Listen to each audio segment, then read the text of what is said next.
Lora's Law became effective on January 1st, 2003 in California. It allows courts to force people into treatment called assisted outpatient therapy. On January 10, 2001, a man named Scott Harlan Thorpe shot at multiple people. He killed 3 and wounded 1. He was a man dealing with mental illness. He was diagnosed with paranoid schizophrenia and possibly had issues with agoraphobia. He consistently stopped taking his medication. The law is named after one of the victims, a 19-year-old girl, on a winter break from school. She had a temporary job at the Nevada County's public mental health clinic, and unfortunately for her, it was her last. Scott Harlan Thorpe was said to be diagnosed with paranoid schizophrenia. People who have this type of schizophrenia believe that people are out to get them.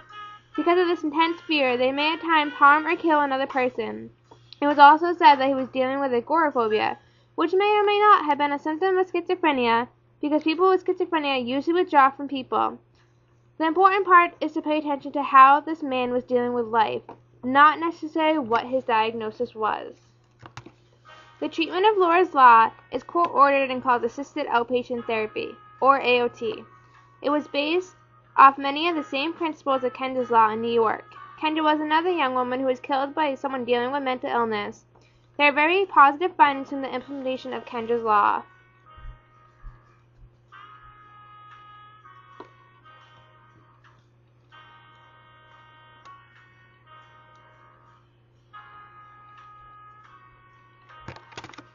To be court-ordered into this treatment, you have to meet the eligibility criteria. The person must be 18 or older, have a mental illness, not be able to be in the community safely, according to clinical personnel, non-compliant to medication and treatment, which has resulted in hospitalization, prison, or jail time within the past 36 months, or resulted in violence within the last 48 months.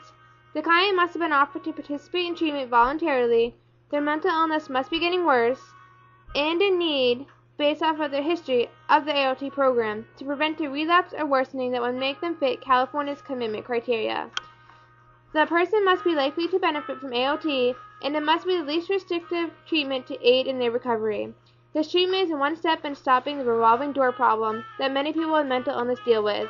This is because they did not get right treatment or quality treatment, which does not help them in any way.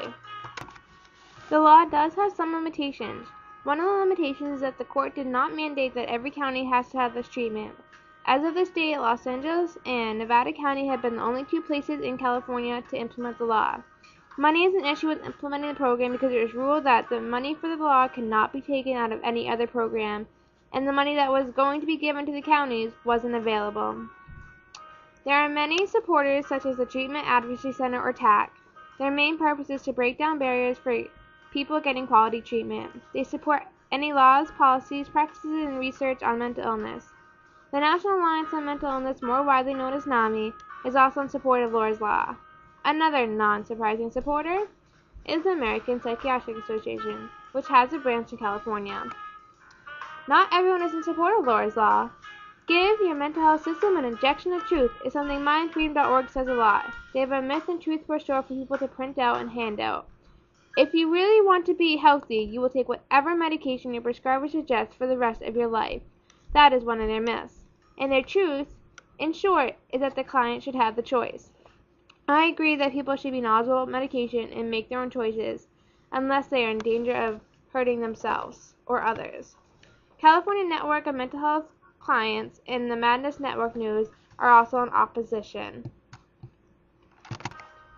Now, how should mental health treatment be done? Should we force people into treatment or let them make their own choice? I think people with mental illness should have a choice, but at the same time, we shouldn't have to have someone die because the person with mental illness was not thought to be dangerous. Where do we draw the line? It is hard because there are 2 people's rights that have to be protected. Treatment should be well-rounded and consist of more than medication. Medication may help some, but there are many other interventions that can be tried as well, such as 8 hugs a day. We as professionals working with people with mental illness need to make sure that people that need medication get it and also get whole treatment.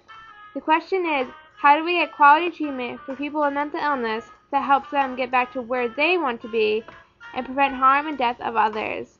We need to find out what they need.